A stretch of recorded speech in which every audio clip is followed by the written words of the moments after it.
just going to get started. Welcome to the Self-Care Rockstar Show, where each week I invite experts from around the world to share their stories and information that will help you begin or continue your self-care journey. My goal is to encourage each of you to become self-care rock stars and to not only fill your cup, but keep it overflowing.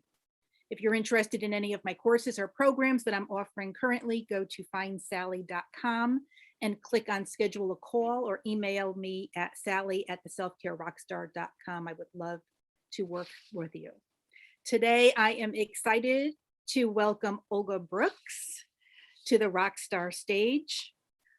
Olga was born in Russia and into the communist society, living through its collapse and rebirth in Russia. She immigrated to the US in her 20s. She's a born healer, discovering her abilities and learning about healing in her 40s. She's an international best-selling author, empowering women through her life story. Olga provides guidance and teaches incredible healing techniques, helping women to heal from many traumatic experiences, restoring balance in their lives, and creating harmony within. Her mission is to restore femininity to its original essence by guiding and reminding women who they truly are. She uses sound therapy and energy work that she has mastered. Welcome, Olga. We're excited to have you here. And everybody. Thank you, Sally. So why don't you just tell us a little bit about your journey and how you got into, maybe a little bit how you got into healing, and then something that maybe you can teach us or instruct us on finding our femininity. I find that very very interesting, and I'm excited to hear what you have to say.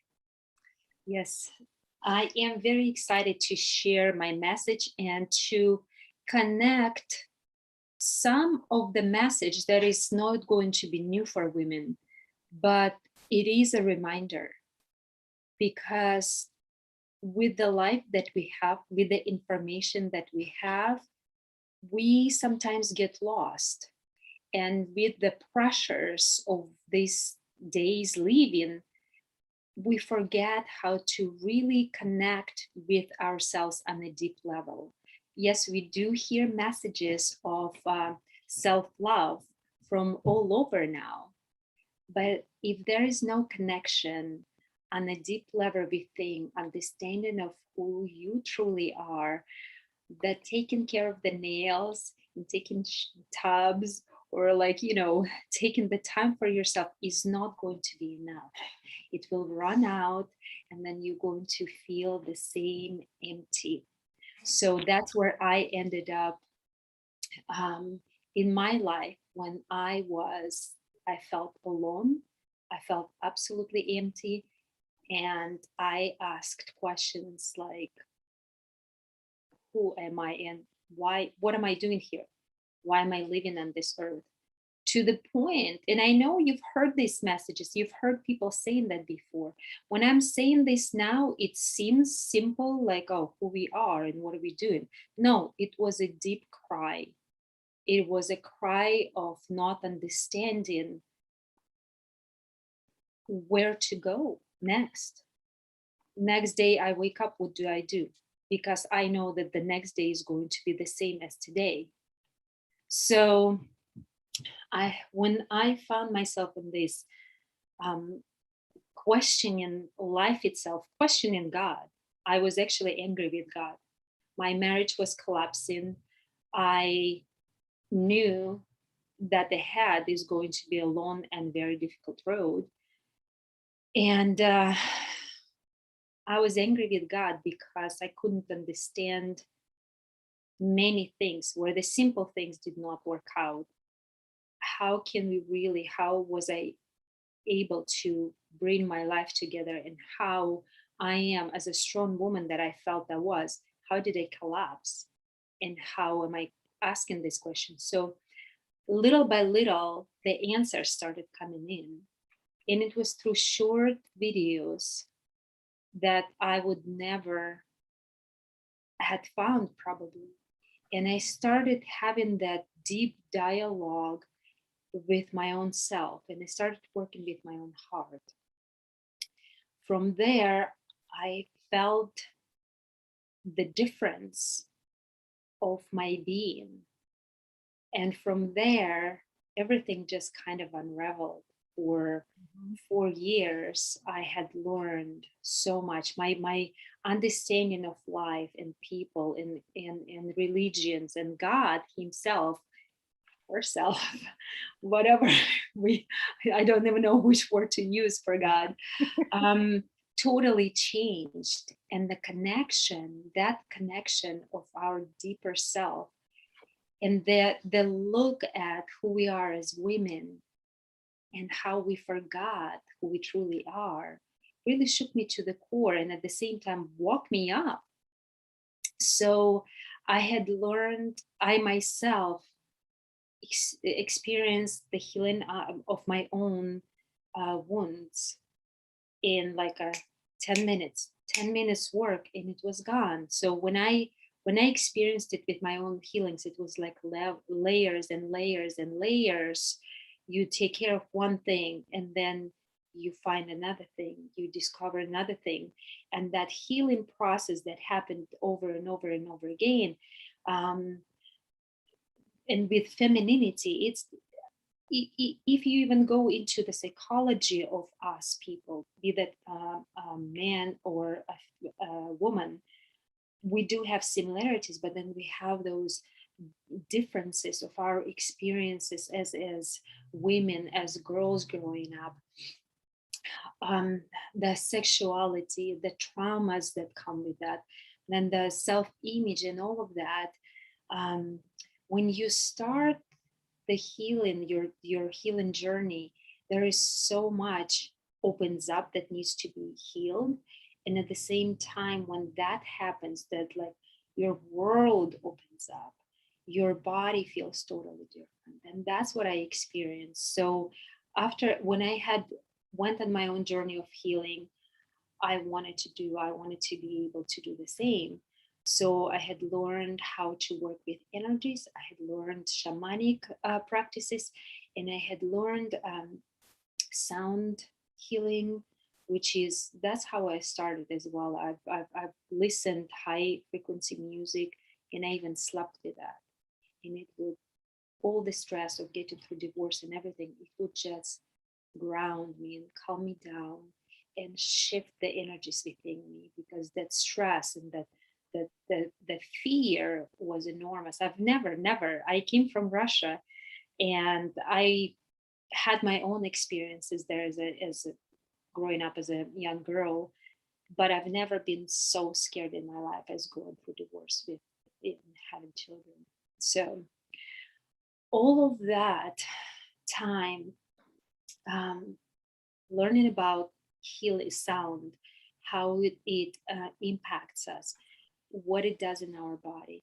And then, of course, I learned all the energy system, and it's amazing, amazing how simple it is to actually work with that, and amazing that when we don't know how much we're missing on that simplicity of the human um, bodies, of the human um, physical bodies, and spiritual bodies, how they all work together.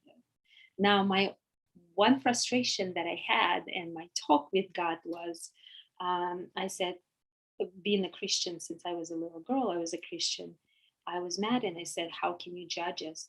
Because I was going through divorce. Of course, it says in the Bible, don't, don't divorce. And I thought, well, here we are. So how can you judge us if we have the brain? And that was 4 years ago. So that answer came to me only this year, and I was fascinated. I was fascinated that I found out that the brain is the place where our physical and spiritual meets and has communication. And that's how we as humans connect with the spiritual side of us. So, lots of discoveries, lots of wow moments, and lots of hope. Because now, with everything that I know, even though I have um, down days, I do know how to work with the energies. I do know how to shift it. And I look deeper within why is it I'm feeling this way, what it is, what else needs to be um, worked on. And specifically with the moon, I've never kind of, I, I've experienced the moon effect um, with my ex-husband. So he would always get angry with the full moon. I did not with the full moon. I did not know why. We just always joked about it. But now I have this knowledge of why is it? What is happening at the full moon? What is happening at the new moon? Why is it we manifesting with the, why we're releasing with the full moon? Why we're manifesting with the new moon? It's just amazing. Even though the difficulties will never stop. So it's life, but the reality and the tools that we actually possess with us opens up totally different approach to difficulties. And that's where I am. That's why I love working with energies. I love the information that I know, and I love to share with people. It's that hope, it's the hope that, look, right now it's this, but there is a way, there is a always way out. Because that's what I thought when I was getting a divorce. I thought there is no way out.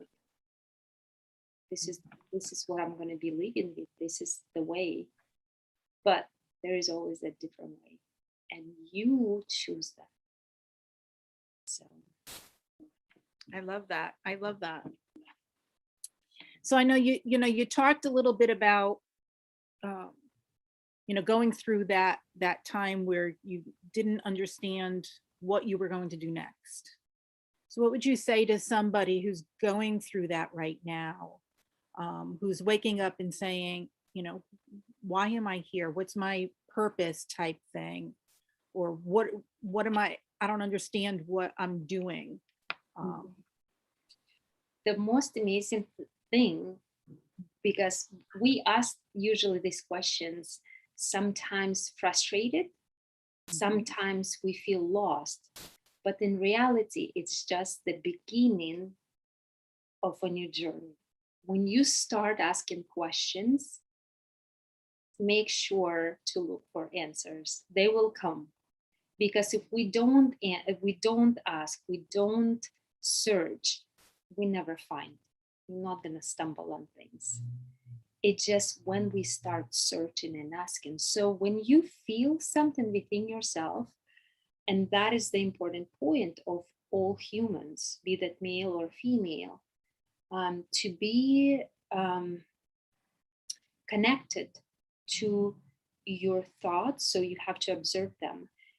And when you feel emotions, don't hide from them. Don't stuff them in, because anything you stuff in, it will stay in, and then it will impact, depends on what emotion it is, it will impact your health in one or another way.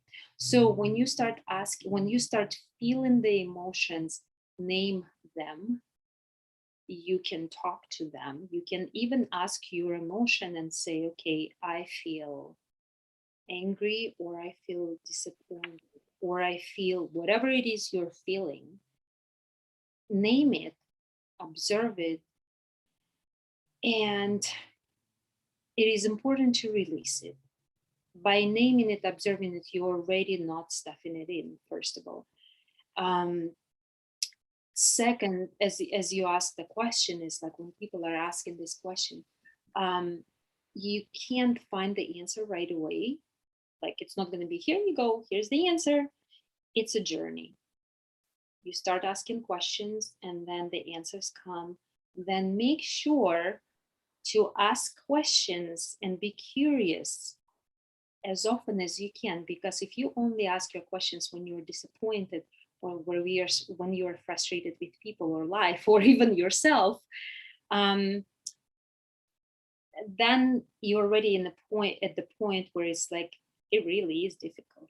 But make sure, even through the day, just to ask yourself, to feel yourself, what are emotions are within yourself, because sometimes we shut them off very fast. We're like, okay, next, I have to go this, I have to do this, and we stop those emotions. So just notice them, notice the emotions and name them.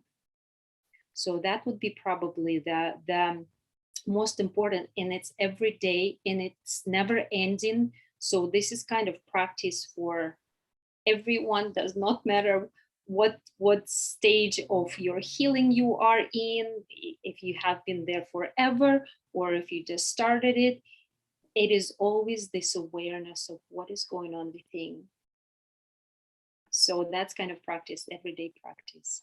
Yeah, it seems like our lives are just like a series of these small little journeys that we go on, and we keep having to reinvent ourselves. And I think what happens that if we get into our comfort zone and things just seem to be going okay, and it's going good, that's when we got to say, well, wait a minute, we got to break out of this, because it's we need to grow, we need to go on these journeys, we need to figure stuff out.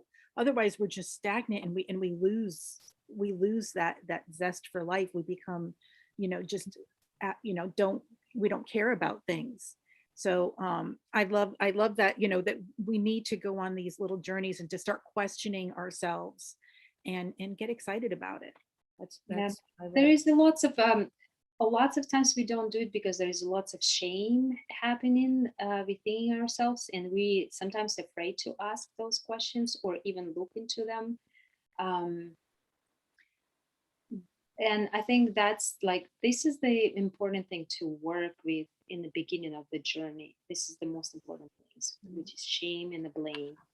And I think a lot of times with women, I don't know about you guys, but I feel overwhelmed a lot, where either I take on too much, I say yes too often, um, I have so much to do, um, that I just feel like I can't do everything that I'm supposed to be doing. And I just take it in little chunks and just do what I can, and I just go along, and like you said, the emotions and stuff gets stuffed away because I don't have time to feel anything.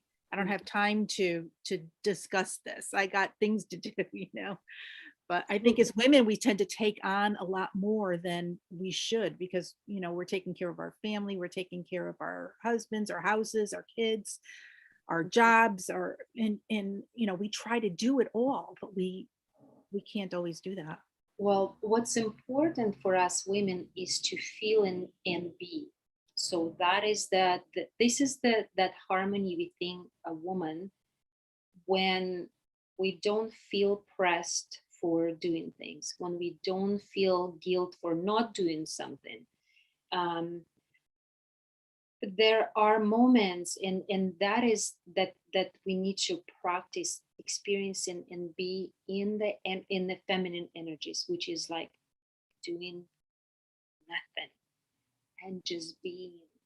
So I find those moments in the morning when I have my coffee and kind of routine of just like just being there, loving me, checking in with myself. So check in with your heart all the time, because when we have stresses and everything, our brain translates all what is happening within our bodies. So this is like a translator of everything what's going on. um, and with the words that we get, um, notice what it's saying to you and have that conversation even with that. Sometimes if it's those moments, overwhelming moments, you can say to that to shut up, and it will listen to you. Hmm. It will say, oh, I thought I was going to tell you this and this and that, and you say, no, thank you. Thank you, don't tell me that, I'm fine. And just find those moments of peace where you can feel your body and actually feel um, that balance. I say this is my own quote: balance is an essence of harmony, and only in harmony you will find true happiness. So there are harmonious moments where we can feel it. And again, I know people would say, oh, do nails, do this, do that. it is so much deeper. It's those energies within us. It's that anxiety that is not in our heart. It is that brain that is not telling us shit. So when that is totally aligned, when you are in charge of that, of your body, of your energy field, then you feel that harmony. Then that balance that is has to happen outside of you comes much better than when you disattached with all of that, with the heart, with the mind, and those energies. So another thing that we always have to think about are the people who are around us. Who is it we're letting in? How much time we give to our family members, the ones who might be not as good for our energetic beings? Did we learn how to communicate with them so it doesn't actually harm you? So when it is very interesting to me when I work with people on their energetic field. So what I do is I remove all those negativity that we had felt through the lifetime, starting in our mother's womb, because we pick it up from our mom, the energies what she felt. And when learned that, it was very difficult for me because I was sad in my both pregnancies. And my first child was induced. He didn't want to come out.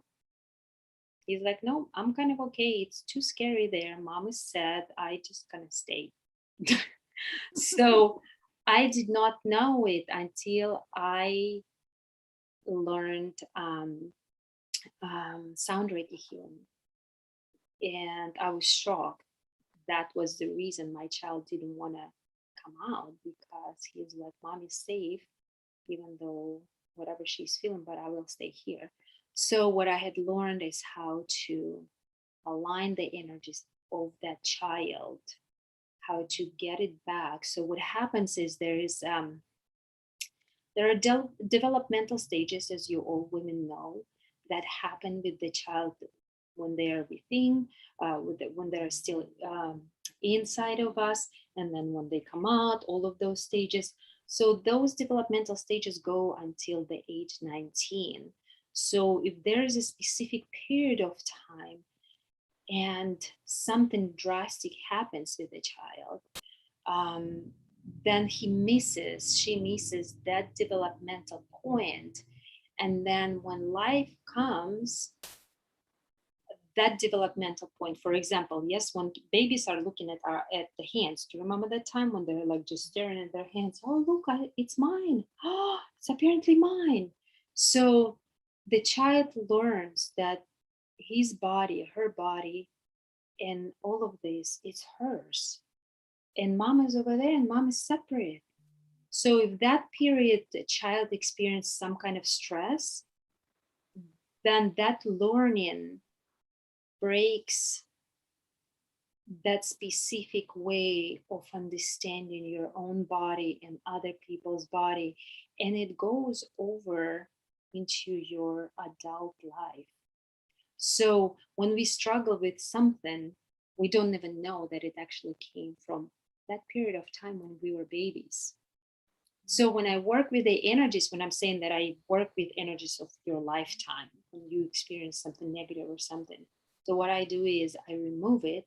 And it's interesting when I work with people, I like to know the numbers. So I go through each 7 chakras and I find out the numbers. And they usually, it's interesting to see if you have self-esteem issues, yes, how it affects your throat chakra. Then you don't speak up. So that's just one example. And then when I work that, I do that, and people feel amazing shift right after that. And then I like to find out who and how many people around there still affect them at this time. So like in about 2 weeks, I go back, I check again, see the numbers, and even can find out the name for you. Who is it affecting your energetic being? So And then I teach people how to protect themselves, their energy field, so other people would not influence you. Um, and it happens not because people are so bad, it's just because nobody taught us ever. Nobody taught us about our energy field. We have disagreements, we say what we say, and then we go on our merry way. And then 10 years later, that thing still stays within us. So I love working with that. I've also been working with the brain, just because when I work with the energy field, we still go back to our lives and we use our brain, yes, a Yeah. lot. And our brain can really trick us and mess up with us. So I'm studying with Marisa Peer, and very soon I hopefully going to be a rapid transformational therapist, where you go deep into subconscious as well, because I love working with the energies, and I love working with the mind as well. Yeah. So, but returning, why my company is the return, because again, life is going, we forget things. We need to return to the state where we are aligned, to the state where we can um, enjoy our bodies. I know we went through many traumas, whatever the lifetime, and working with feminine body is very important, because we think like, well, it was that many years ago and it's, you know, kind of not okay that happened, but I'm okay now. There is way to actually really remove it and release it out of your body. When you do that, many times we don't even know that is something plugged up there. There is some blockage. And when you release it, you walk differently. That was my own experience with the feminine body. So,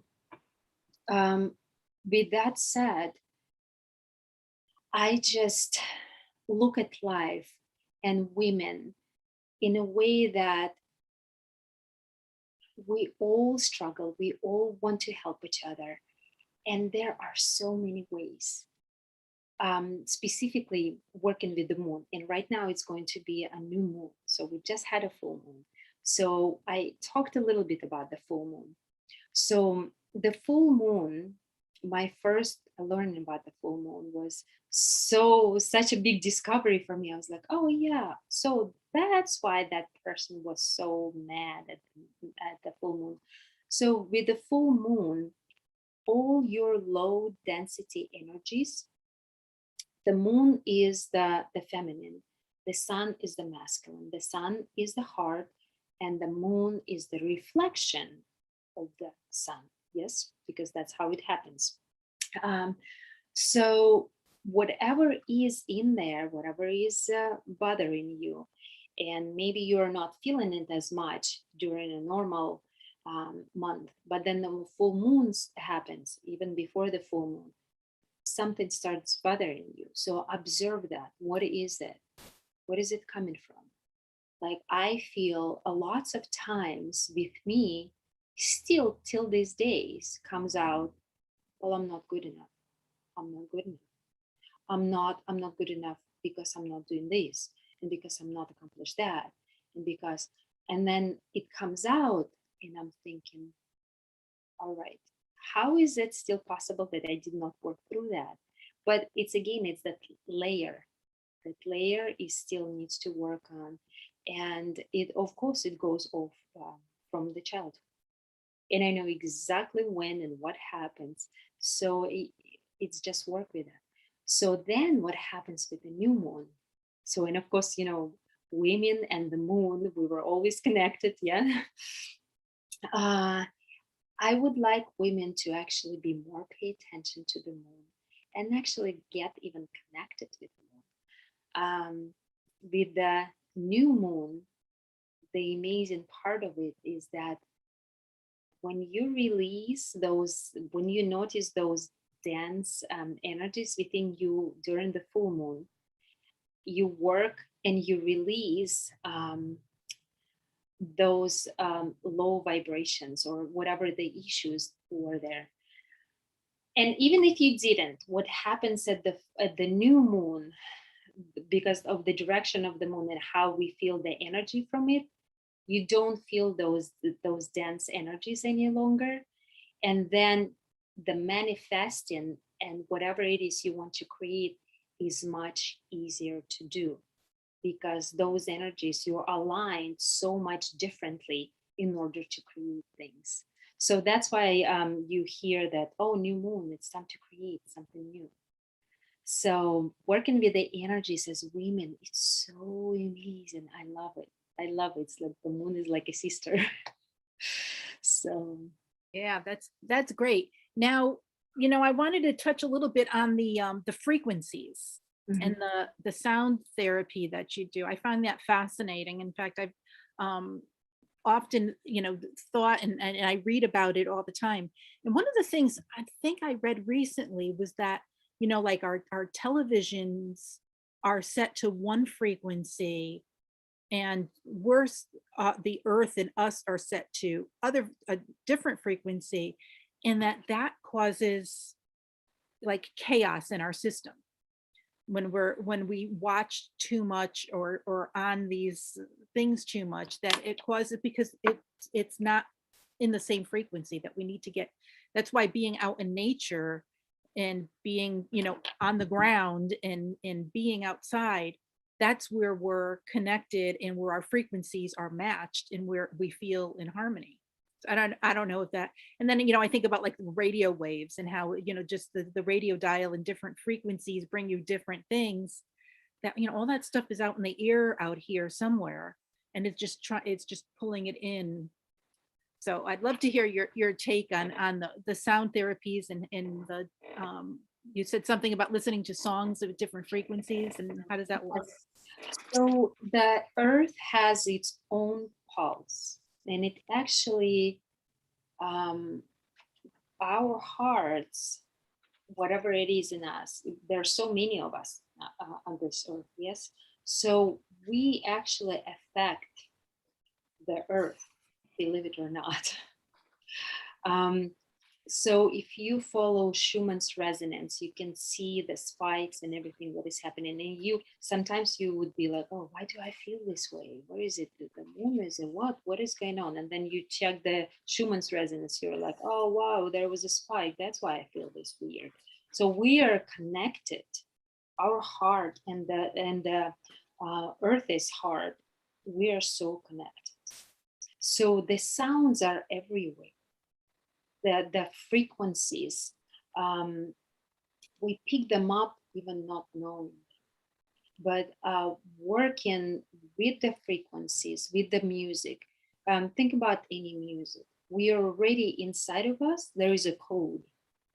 There is a code for all those frequencies. And what I had learned working with cancer patients, I had researched that there are frequencies, the sounds that totally destroy um, cancer cells, and they don't touch the good cells. That's how much music affects us. And think about it, like think about yourself loving some kind of music. You turn it on and you're like, sounds so amazing. Or that instrument, think about saxophone, or think about violin, or think about the guitar. You're like, oh, I can just relax. Why? Because those codes are already in us, and it doesn't matter that you are not a musician, but you can feel that in your body, the music, because that's how it works with us. So when I do healing with my voice, I use my voice.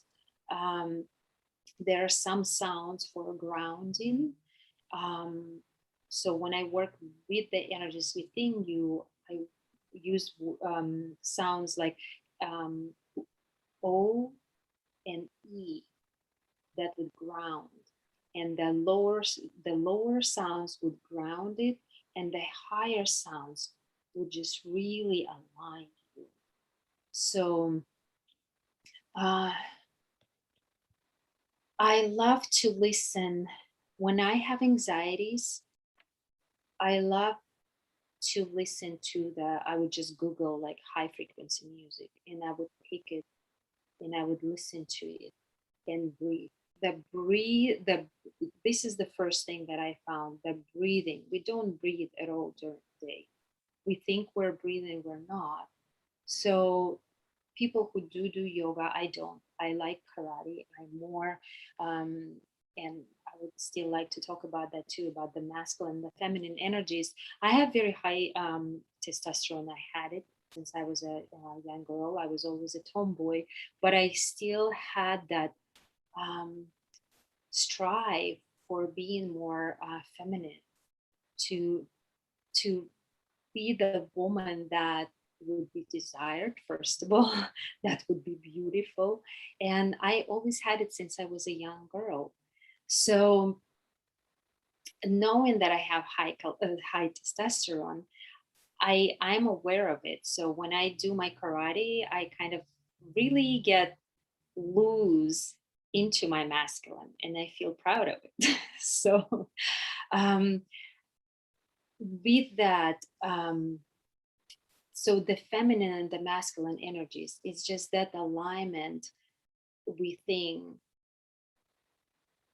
and the balance of it. So I do let it loose, feminine. I do let feminine loose and I do let masculine loose. So with the frequencies, I love to really align myself as well. Be that sickness, be that stress, it just releases it. It's the bestest, fastest way to do it. And if I'm really stuck, I sleep with that music. I just put the headphones on and I sleep with the high frequency music. So Love that. So what is the best way to get in touch with our feminine? What is the best thing we can do, or the best activity we can do to get in touch with our feminine side? so just remember that when you are on the go and when you feel constant pressure of doing, you are in your masculine energy. It's just it was and it always will be. I had done, if I tell you what I had done, it's unbelievable. I did not know about that. I just thought like, oh, I'm just gonna do this, and that. And for you to know if you're overdoing it, I mean, we live life and we have to do things, of course. Yes, it's not like, oh, feminine doesn't do anything. What happens though when feminine doesn't do anything, she actually does everything. When feminine relaxes within herself, she does everything else because everything else, everybody else is happy around. Now, when the feminine goes, hey, time to go, time do, my kids don't really like me when I go like a surgeon. Um, so what you should do is just first realization. Where is it you're overdoing with a masculine? Where is it you need to be more softer? Be that with your voice and even with your body. Like think about it, we do so much sports stuff which is actually kind of man oriented. All those, you run, you do this, it's kind of manly, it's not really feminine. So how much during the day do you do something where your hands move like feminine? When you smile more, just within yourself, not because you met a person and we all smile. It's actually, I've learned it, we in Russia, we don't really smile when we see people. We're just like this.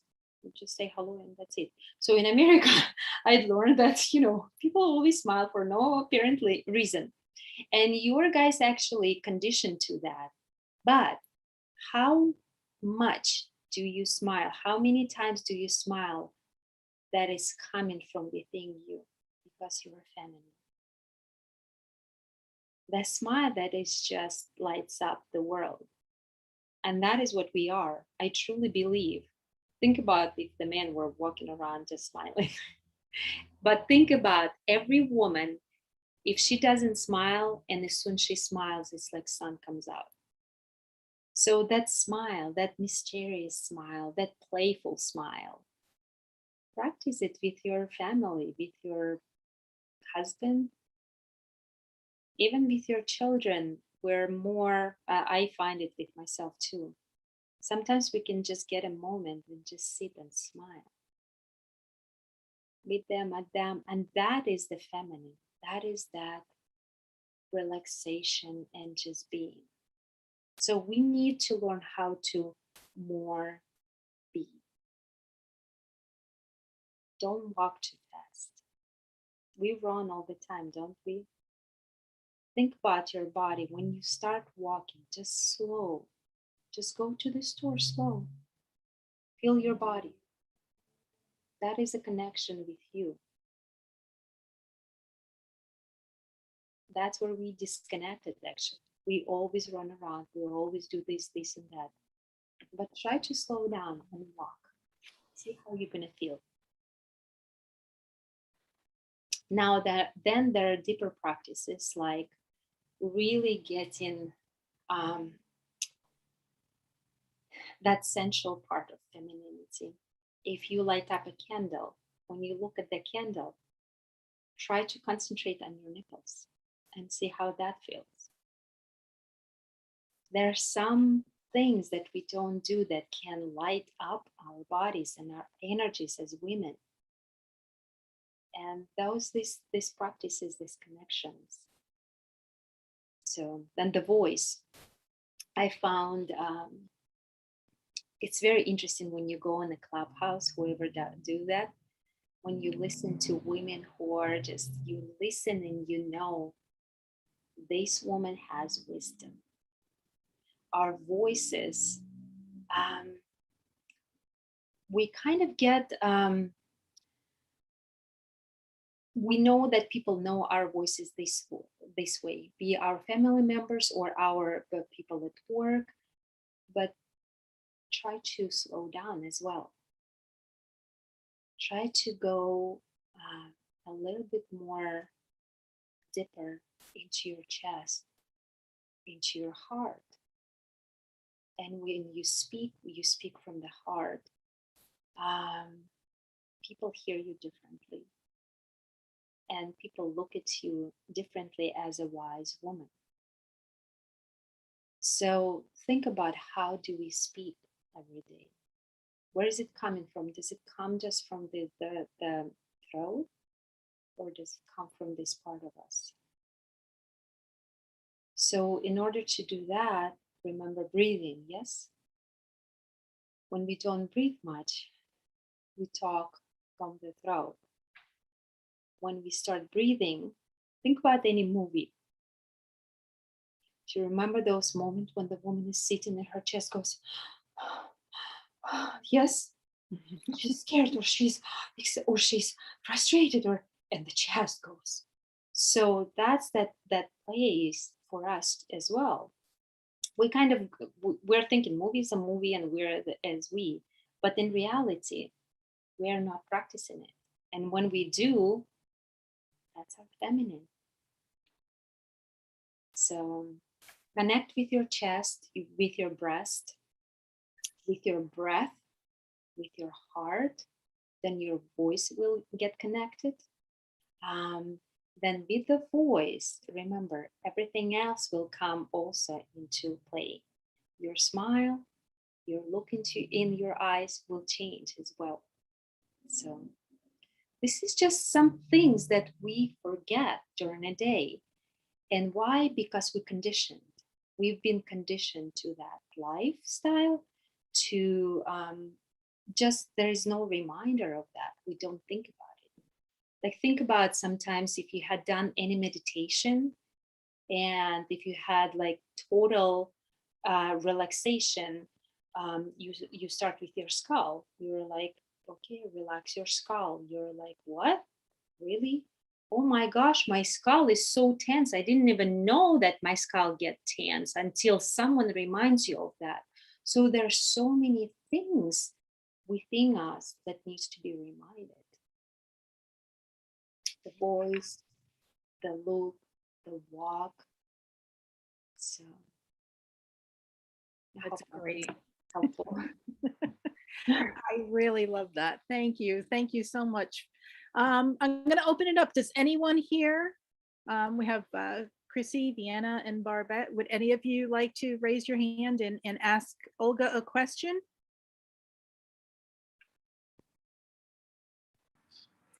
I would like to. Hi, Vienna. Nice to see you again. Hi, thank you.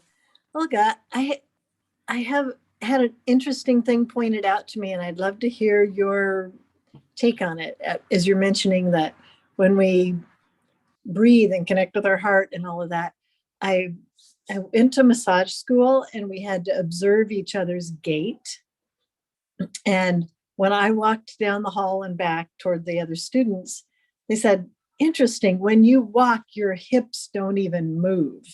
And I was like, oh dear, that can't be good. And immediately what came to me was there was some programming, just that it wasn't okay in my family and my people group, whatever, to be, I don't know, sexually attractive or to draw attention to one's sexuality. And so it was an expectation that I would walk in a way that wouldn't be seductive. Mm-hmm. And because of that, my hips, therefore my spine, therefore my neck, I don't have fluidity in my walk. Now, when you spoke of walking across the parking lot, walk more slowly, I pictured myself walking and being conscious of my hips actually moving some, not because I want to be seductive, but I would like to be fluid, not stiff. So your thoughts, how to increase that awareness in my life? And Well, I'll tell you that a lot of us not knowing it, and we can't even feel it, but there is blockage in our hips. yes, okay. We don't even know that. When I released mine, I cried and I fell asleep right away. That was the reaction of the release of the blockage in our hips. We all, I believe most of women have that blockage and Okay. it needs to be released.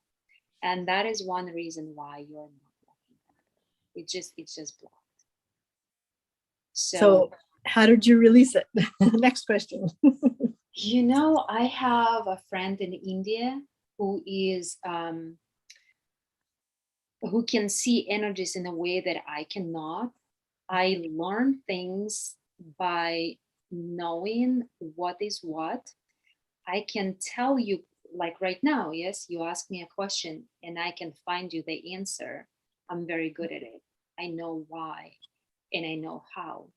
So he actually told me he knew that I have the blockage. Like on the phone with India, he says, "What is it with your hips?" And I was like, "There's nothing with my hips." He's like, "There is something." And I was like, "Where is it?" He said, "Just release it." See, he cannot release it for me in a way. So he's like, "Release it." And I was like, "I don't feel it. Where is it?" And as soon as I released it, it was just something profound. I was in shock. I just cried and I said, "Okay, I'll go to sleep. I went to sleep until the morning." Wow. Thanks for sharing that. Yeah. It's see the thoughts. It's again, it's the negativity that comes within into our energy field. And because of that, you literally you put yourself kind of like that block through other people, but it's you let it into your energy field and that is blocked, and that's why you can't walk. I'm telling you, next day I woke up, I mentioned it, I walked differently. So Wow. so I have friends who see energy like that. So I'll ask one of them to kind of coach me in releasing and tell me when it's gone if I can't tell myself. Thank you. So you can just lie down.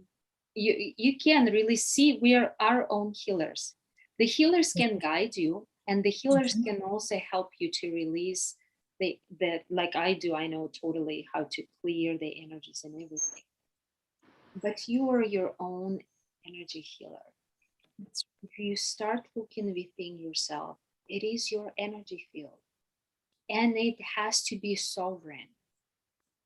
So what I love with my work, that I teach you how to be sovereign. You hold your own space. You notice your own changes within and how to work with them, and protect your own energy field. See, we don't know that. We're just walking, we're living. We give permission. A lots of times we give permission people to come and mess up with us. And then we're like, why did you do that to me? Why did he do that to me this way? Well, because it was opened. So you can release it if you lie down. That place that I mentioned to you, that place where the soul, when the spiritual and the physical meets, is in your brain. So when your soul meets there, you are the one to communicate with them, and the spiritual does the work. So that's the whole secret of the healers. So you can lie down, get yourself into that mode of speaking with your spiritual power, and you the one who ask to do that. See what's going to happen. I would like to know. Thank you so much. I love that. Thank you. You know, I have, my hip bothers me. I have pain in my hip. And I just said to my husband the other day, I think 90% of the pain in my hip is stress. It is. So if that's sciatica, probably, is it the right side? You're holding on to the right side. Yeah, right side. Right side. So the right side is a masculine. The left side is a feminine. So you're overdoing something. Okay. Yeah, probably.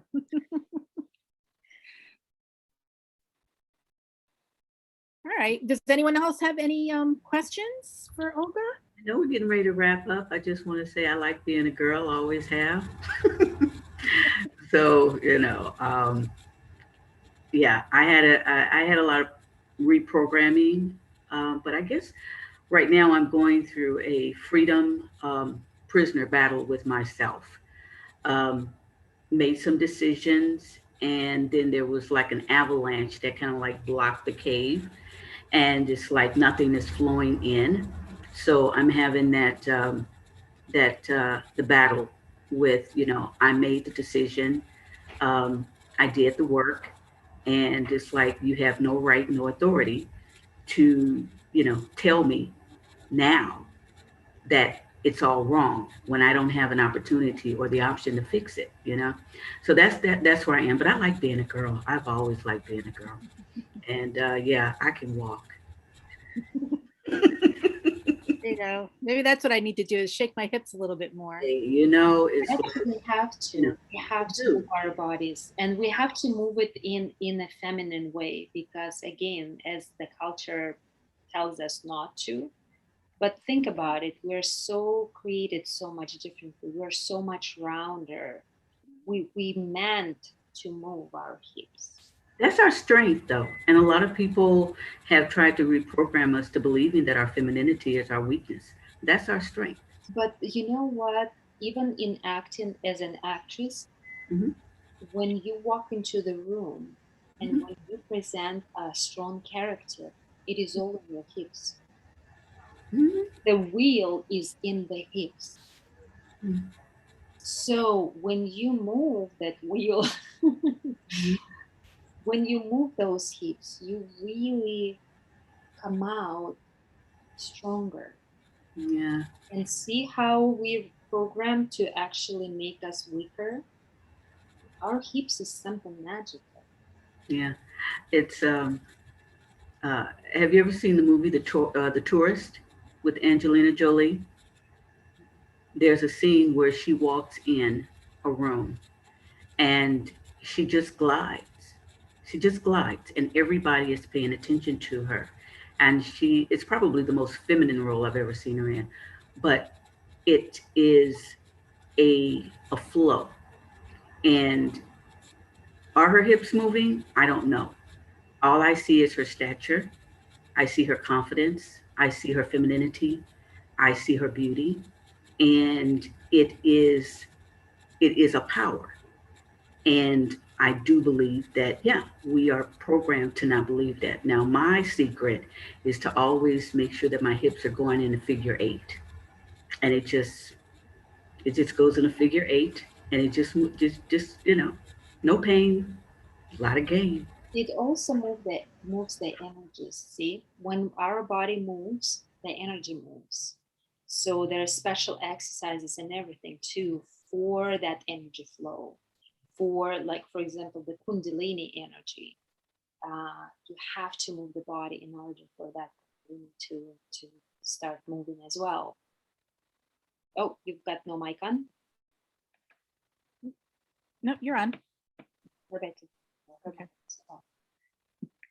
When that energy is flowing, like you were saying, yeah, you breathe easier, you relax better, and you're able to think. You're able to focus. So yeah. So there's some breathing exercises as well that are the figure eight one. I love it too. When you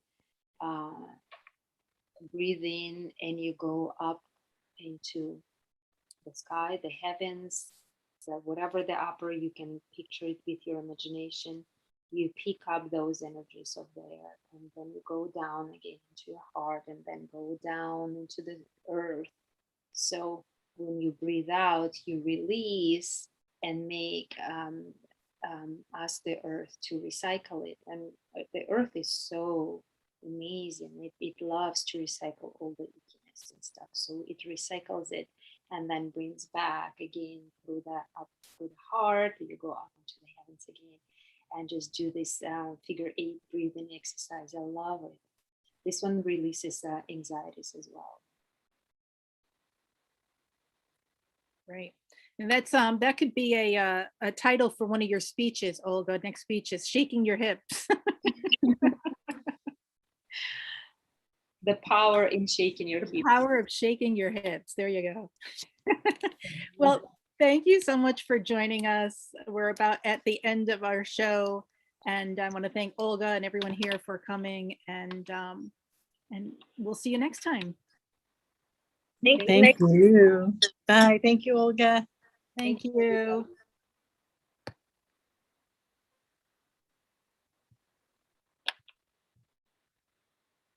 That was good.